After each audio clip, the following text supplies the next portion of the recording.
Hi, welcome back to engVid.com. I'm Adam. Today's lesson is a little bit tricky because I want to help you understand native speakers. I want you to understand how they speak. So for example, if you hear somebody say, "What'd you do that for?" you should be able to understand what the person said. Now, whether you understood what I just said or not important yet. We're going to get to that. So native speaker pronunciation. Now, before I get into this lesson, I want you to understand, I don't want to teach you how to speak like this. Okay? I don't want you to speak like this. I want you to speak good, clear, strong English, just like I'm speaking to you now. But I also want you to understand that when I am with my Canadian friends, for example, I speak a little bit more like this. It's just natural, it's habit. It's not a good habit, but it's habit, okay? Now, I had a few comments on engVid.com, quite a few people asking me, why do I understand you? Like, why do you understand me, Adam?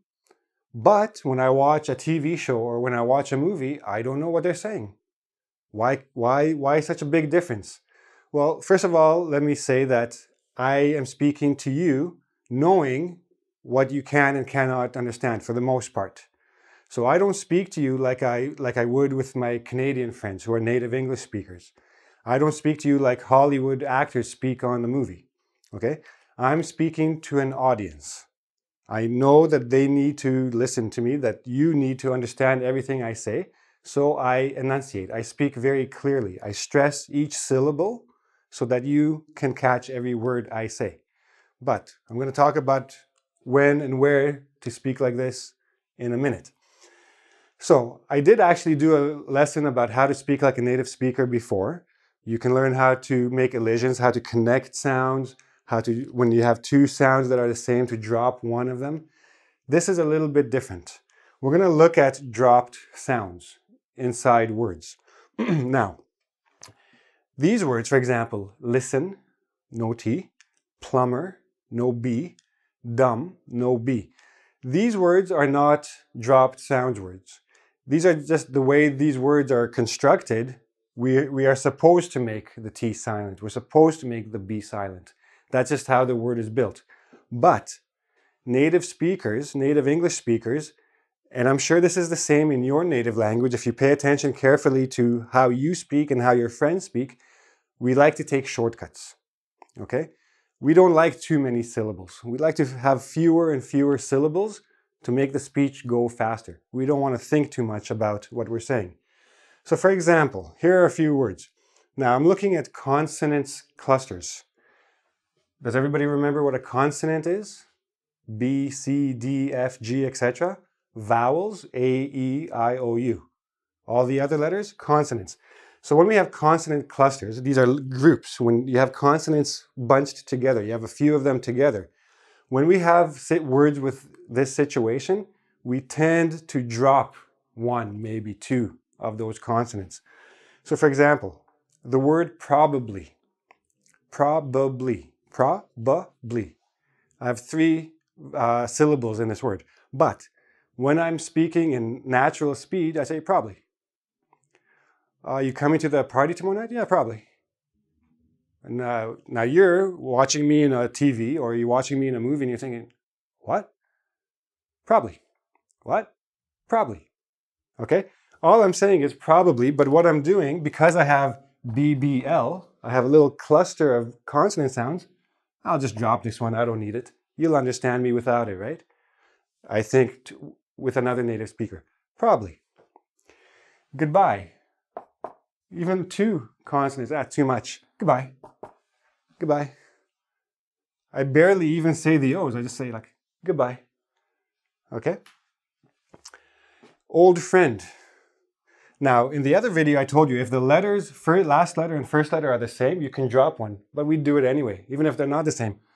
I have an old friend, who I met for dinner last night. Oh, I met an old friend from high school. Okay? We just drop him. Why? Because we can. Because we know that we will be understood. L, D, F, R. Too many consonants. I don't need so many. Drop at least one, right? Get it out of the way. Makes it quicker. The word what. Now, if you listen to native speakers, hardly anybody actually pronounces the T.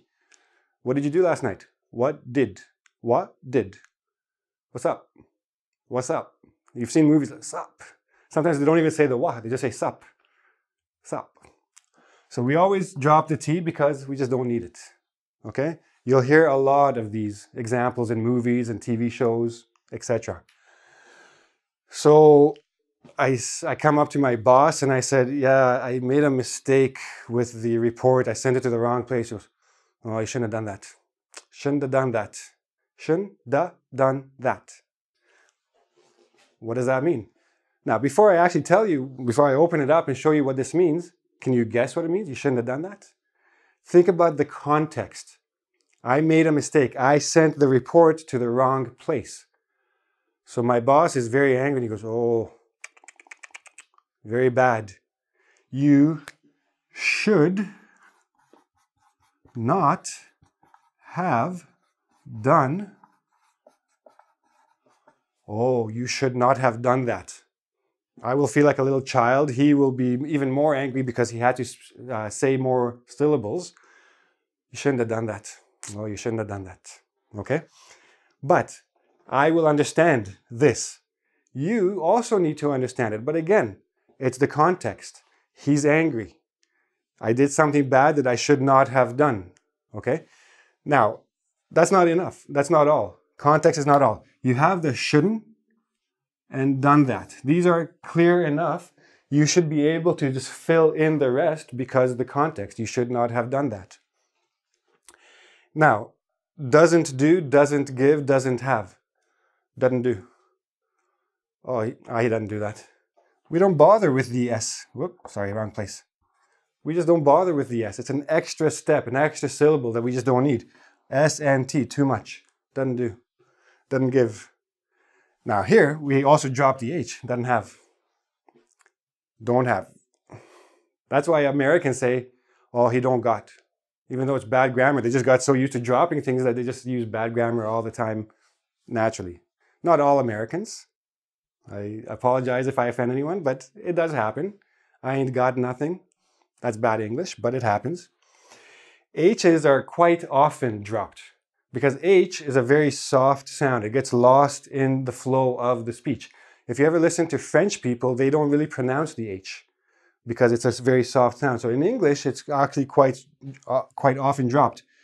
What's his name? What's his name? What's her name?